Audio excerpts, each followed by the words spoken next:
Disney theme parks boss Josh D'Amaro has been named as the next chief executive officer of the Walt Disney Company, succeeding Bob Iger, and set to take the reins on March 18th following the annual shareholder meeting. But Dana Walden didn't go away empty-handed. No, in fact, she's been handed a brand new job at the Walt Disney Company, one that didn't even exist up until this morning. I have a lot of thoughts on what's going on at Disney right now, and so does Wall Street. And by the way, so does somebody else today. Disney has had starts and stops along the way in finding its new leader to replace Iger. And I wonder if you think Josh D'Amaro is the guy. Well, I didn't think there was any choice, okay? Because Iger needs a reason to stay on. God, I miss him.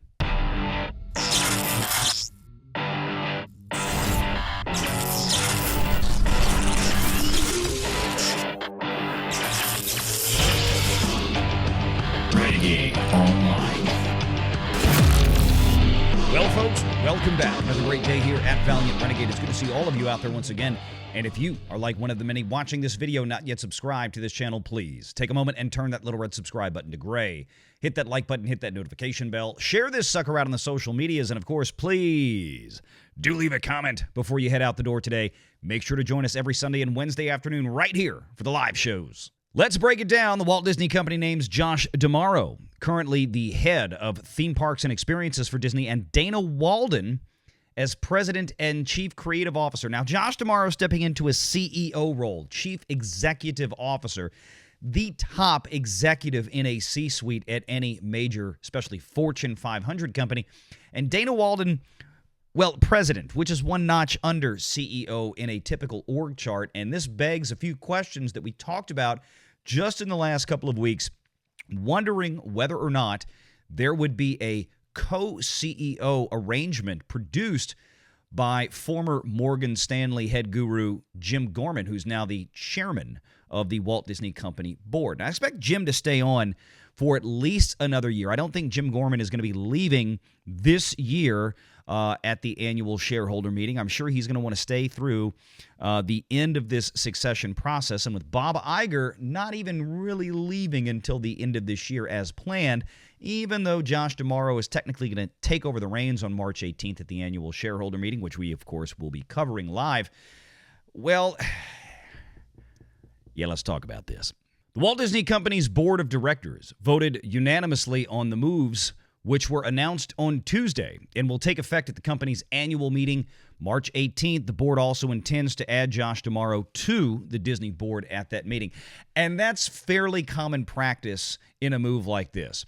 Walden will report directly to Josh D'Amaro. Bob Iger is staying on as a senior advisor until the end of his current contract on December 31st, surrendering the CEO title at the meeting. Already right there, we've got an absolute metric ton to unpack. First of all, let's talk about this brand new position that Dana Walden has been given. Because again, the title of president and a chief creative officer as a combination really hasn't existed at Disney before. We've had chief creative officers before Dana Walden. Well, I think the last one they had would have been John Lasseter, somebody that actually had creative chops that made some of the biggest hits for the Walt Disney Company under Disney Animation and Pixar that they've ever had.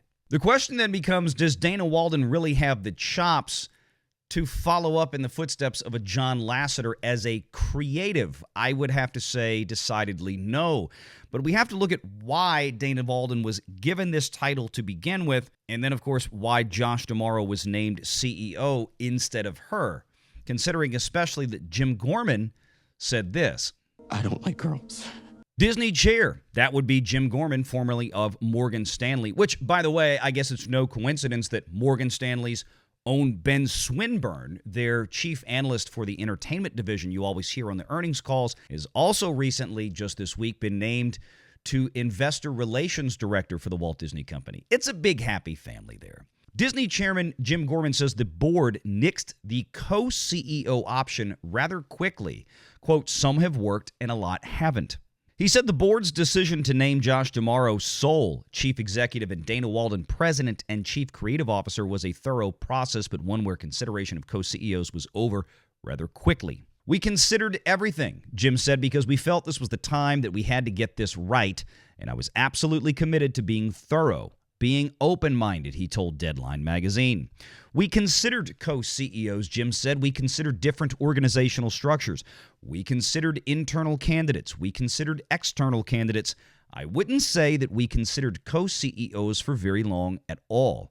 To really be blunt, I think that was probably the easiest thing to take off of the table. Now, you guys have heard me talk about how many Fortune 500 companies in the last several years have, shifted towards this idea of a co-CEO, where you have somebody who is an expert in the type of business that is being run and somebody next to them who is an expert in just running a business in general. Because believe it or not, those are actually two very different things.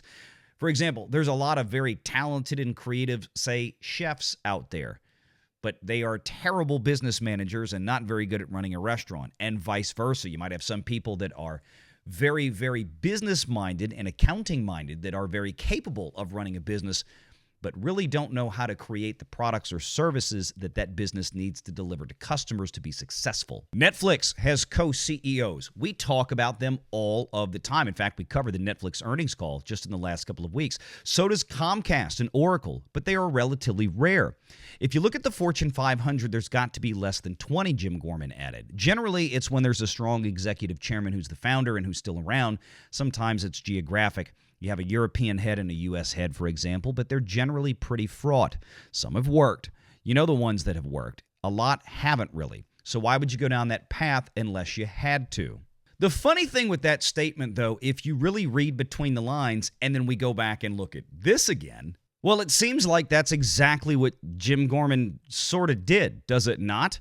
I mean, to say that you named Josh D'Amaro, who is currently the head of parks, as the CEO of Disney, which if you were going to choose an internal candidate, is probably the wisest of the choices you could have made, considering the fact that the theme parks and experiences, the hotels, the resorts, the cruise ships are the money machine driver behind the Walt Disney Company. But then elevating Dana Walden to a position that heretofore has not existed, a presidency at the Walt Disney Company, you're essentially elevating her into a position of a co-CEO without naming her as co-CEO. In other words, I feel like the Disney board felt as if they had to choose somebody internally, and quite frankly, they didn't think that either Josh D'Amaro or Dana Walden were completely qualified to handle that position. And that should be a little disconcerting to some of the folks out there, especially on the Wall Street side, because again, if you're telling me right now that you've put somebody in charge of the company who is ostensibly, by Jim Gorman's own tacit admission here, naming Dana Walden as president and chief creative officer, doesn't think that Josh D'Amaro is capable of getting up to speed with running the Hollywood side of it. And quite frankly, I'm perfectly okay with that, because I think the Hollywood side of Disney is what has drug Disney into the mud. Slaves built this country. Can we please talk? You're weak. Wherever I could, just basically adding queerness. But continuing on, Josh D'Amaro is an exceptional leader and the right person to become our next CEO, Bob Iger said in the official announcement. He has an instinctive appreciation of the Disney brand and a deep understanding of what resonates with our audiences, paired with the rigor and attention to detail required to deliver some of our most ambitious projects. His ability to combine creativity with operational excellence is exemplary, and I'm thrilled for Josh and the company. Apparently, except for his, lack of creativity when it comes to the Hollywood side? Because then Bob Iger turns right around and says this: Dana Walden is an excellent leader who commands tremendous respect from the creative community. Given that creative is at the heart of everything Disney does, she is a wonderful choice to serve in this new leadership role. If that line sounds an awful lot like somebody describing Kathleen Kennedy, you'd be right. Somebody who commands tremendous respect from the creative community is absolutely not the same thing as saying that Dana Walden or Kathleen Kennedy is a tremendous creative. And yet, that's exactly what Kathleen Kennedy has been in charge of at Lucasfilm these past 14 years. And now Dana Walden will be in charge of all of it at the Walt Disney Company. Great. The press release announcing the moves did not include specifics about Dana Walden's new duties in her new job that didn't exist until this morning. It said she will, quote, ensure that storytelling and creative expression across every audience touchpoint consistently reflect the brand, engage audiences at scale, and advance core business objectives while driving enterprise-wide initiatives and translating vision into action. On Wall Street, this is referred to technically by traditional financial definition as shoveling horseshit. That has got to be one of the most amazing bowls of warm word salad that I've ever read in corporate pablum since, well, I've been following stuff on Wall Street. DeMauro, age 54, is a 28-year company veteran. He'd been one of the 4 internal CEO candidates along with Dana Walden, ESPN chairman Jimmy Pitaro, and entertainment co-chairman Alan Bergman. Wait, hang on, full stop. Has anybody decided to go back in and check on Alan Bergman this week? I mean, again, Alan Bergman was the chairman of the Disney film and TV and the Hollywood side of things, used to be reporting directly to Bob Iger, worked with Alan Horn for years, and then in came Dana Walden, who then became his co-chair, where Dana Walden was overseeing the television side of things, like, for example, cable TV networks that Disney had, not including ESPN, of course. That was all Jimmy Pitaro. And then, of course, streaming, when that came along, Alan Bergman was overseeing the film studios. And now, all of a sudden, Dana Walden is not Alan Bergman's, colleague. She's now his boss. And therein lies the problem with making this new position, and why I think the Disney board felt like they were stuck in a rut and they had to do something, because they were going to elevate Josh DeMauro to the top spot, leave Dana Walden exactly where she was as co-chair of the studio side overseeing television. But what, I guess they felt bad because maybe they needed somebody else that could cajole the Brentwood crowd again, right? They need Dana Walden because she has such tremendous respect in the creative community. And funny enough, Nelson Peltz, you remember him? Remember Nelson Peltz? Yeah, even our old boy Nelson Peltz came to the same conclusion. He did an interview the same day that Disney announced the new CEO with the Wall Street Journal. And you saw a bit of a clip of that in the beginning. We'll go ahead and play that now. Iger needs a reason to stay on. And if he put the person in charge of entertainment as the CEO, he wouldn't have an excuse to stay on. So now he's got poor Josh, who you'll find the statement, Josh doesn't know anything about the movie business, the entertainment. Therefore, I'm going to stay on and guide him. Watch that, folks. Frankly, I thought that was one of the most poignant comments that Nelson Peltz could have made, and we have seen it before. Iger leaves and he comes back because it's not the theme parks that he worries about so much, even though that is the driving force behind the Walt Disney Company for the last several years. No, he's worried about his Hollywood friends and his cocktail parties and the position of Disney amongst that Brentwood, Beverly Hills, Hollywood Studios crowd. It's as simple as that. Dana Walden was elevated into a new position that didn't exist because, well, he didn't want to lose the connection with that crowd. But I don't think they will anyway, because I don't think Bob Iger's going anywhere. He's not gone. That's the whole point. He's never gone. Is this some radical new therapy? And to somewhat prove my point, here's another article from Deadline. Dana Walden expands oversight to film in new role as the media glass ceiling remains intact. And right on cue, bring in the Hollywood leftist feminists that are, well, just maligning Josh DeMauro as the new CEO, lamenting the fact that Dana Walden, a woman, wasn't given the top spot at Disney. But again, it's obvious the board felt that Dana Walden was not the best candidate for the job. And as I said before, quite frankly, given Dana Walden's elevation to this new kind of phony position, they didn't think Josh DeMauro was up to commanding all of it on his own either. In March of 2014, Disney ABC TV Group President Ann Sweeney left Disney as the company was nearing a decision on who would replace Bob Iger. Yeah, 12 years ago, the first time we went down this road with Bob Iger. While she was not among the finalists for the job at the time, Sweeney was the closest a woman had ever gotten to the CEO job at Disney. 12 years later, Dana Walden, co-chairman of Disney Entertainment, came a lot closer as one of the two main contenders to succeed Bob Iger in the top job alongside Disney Parks and Experiences chief Josh D'Amaro. Ultimately, the outcome was the same, with Josh D'Amaro named Disney's CEO this morning, and the glass ceiling for a woman becoming CEO and the top executive of a major media company remains unbroken. And you know what the worst part of all is? I never learned to read.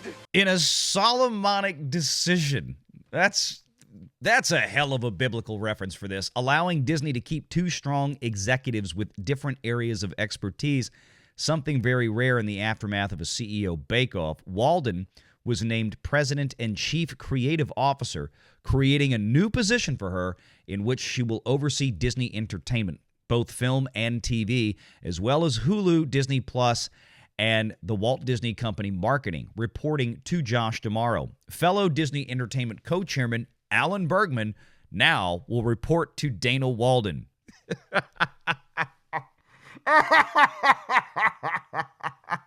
God, Alan, bruh, I am so sorry.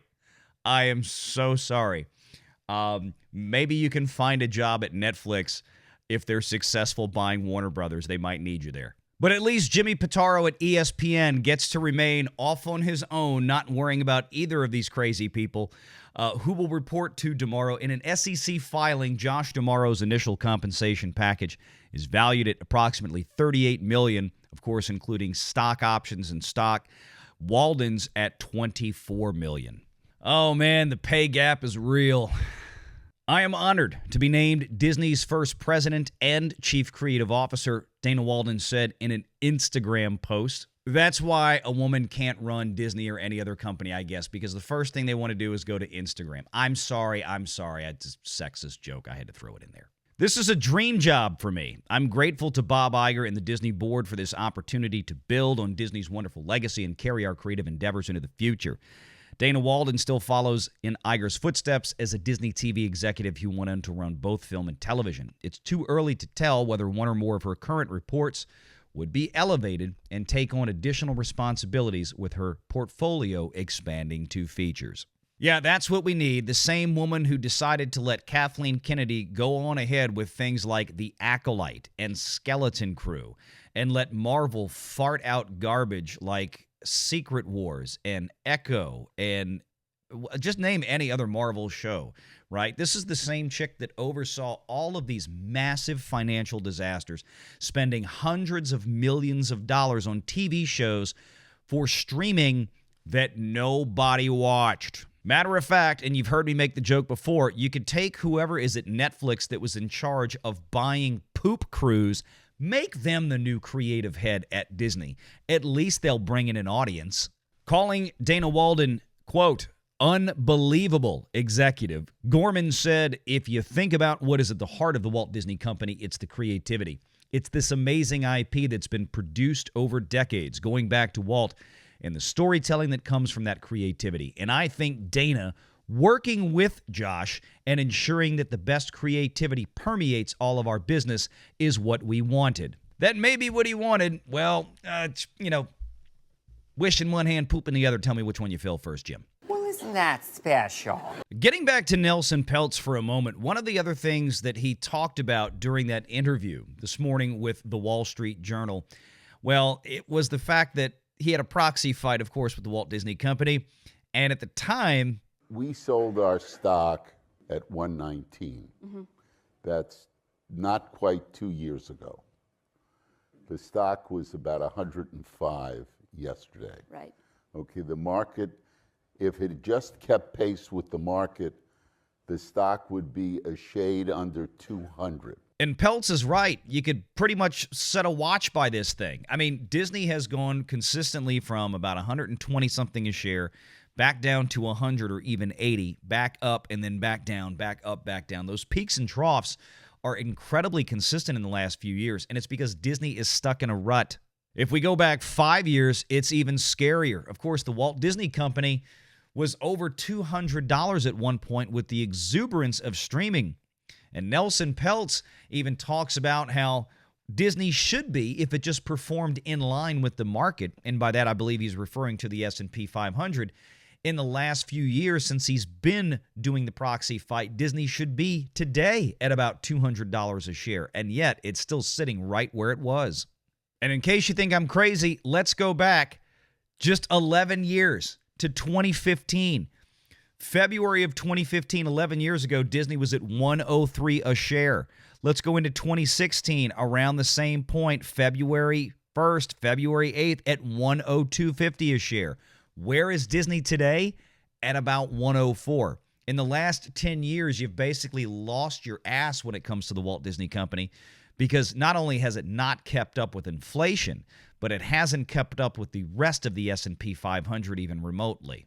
This is the S&P over the last 10 years. It's almost tripled. I think you've had enough. So that means if Bob Iger had been doing right by the company and by the shareholders, and Disney had just done what the overall S&P had averaged in the same amount of time, the Walt Disney Company would be worth about $300 a share today, not the $100 that it was 10 years ago.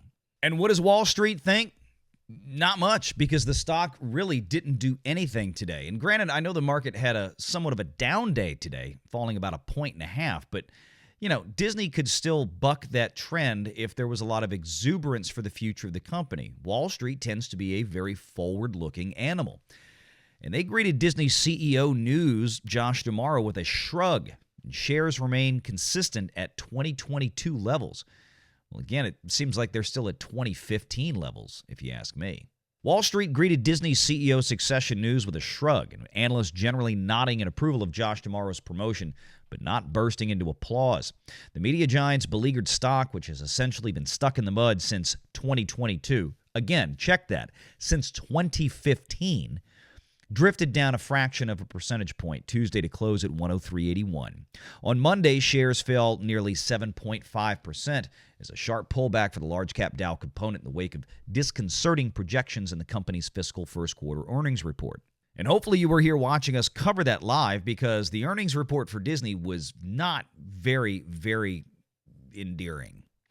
When you have a company like this that for the last many years has been driven by its theme parks, and you report that attendance in your domestic parks, which is pretty much Orlando in this case, granted, I know Burbank is in there, but this is really Orlando, has only gone up 1% in the past year, less than a week after your biggest competitor, Comcast, NBC Universal, reported that they saw a nearly 25% surge, not only in revenue, but operating profits. Well, you've got a problem, Disney. Evercore analyst Kutgun Maral wrote in a note to clients the executive appointments would likely be, quote, well received by investors and other key stakeholders.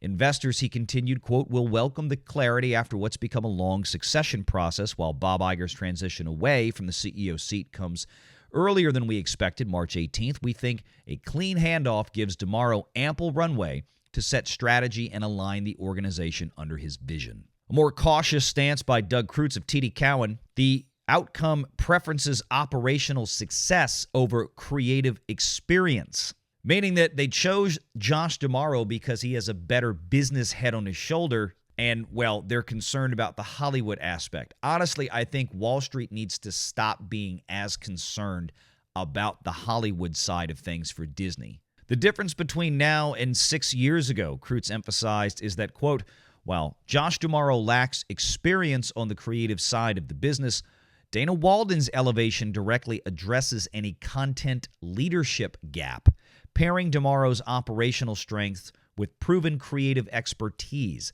It will, however, be critical for the two executives to be able to forge a strong partnership. Sorry, TD Cowen, but explain to me exactly why it is that Dana Walden could not have just stayed in the exact same position that she's been in these last several years as co-chairman alongside of Alan Bergman instead of being his new boss, while at the same time such a role commanding additional executive pay. Money and cash flows that maybe Disney could be using elsewhere right now to get the stock off of the same $104 per share price that it was 11 frickin' years ago. Robert Fishman of MoffettNathanson, one of our favorites out there, playfully penned an open letter to Josh D'Amaro noting his, quote, buy recommendation on the stock and outlining what he sees as key priorities. Disney, quote, is first and foremost a content company. This is what MoffettNathanson is telling D'Amaro. Despite robust operations in parks, consumer products, and other areas, the company needs to shore up its film and TV pipeline, along with propping up streaming. In 2019, Fishman recalls Disney Plus started with a bang and had Wall Street agog with anticipation, but, quote, over the long run, that optimism has largely gone unmet. And Josh D'Amaro had nothing to do with that. The people that did were Bob Iger, first and foremost, and guess who? Dana Walden. Across the board, Fishman went on, there must be a greater emphasis on streamlining the streaming story at Disney. With Disney Plus, Hulu SVOD, Hulu Live, ESPN Unlimited, and now Fubo, we believe the company and its perception amongst investors would greatly benefit from a rethinking of the go-to-market strategy. In other words, Wall Street does not seem too enamored with whoever is leading Disney from now on. And I don't know if it's so much of a Bob Iger issue or just Disney issue itself. I think a lot of Wall Street, even though they loved the brand and they love the name Disney, somewhere deep down see it as, no pun intended, a rudderless cruise ship, not knowing which direction it needs to go in, and everybody having different ideas on what this company needs to do to get itself off the pavement, because that's where it's been sitting for far too long. And I don't think naming Dana Walden as the top executive at Disney would have fixed that. I'm not entirely convinced that Josh D'Amaro will either. Time will tell, and we'll talk more about it on the live show Wednesday evening. Be here for that one. Leave your thoughts in the comments below. I want to hear what you guys think about this new pick from Disney and Wall Street. Take care. Make sure you're subscribed to Valiant Renegade and join us every Sunday at 6 p.m. Eastern for the live show.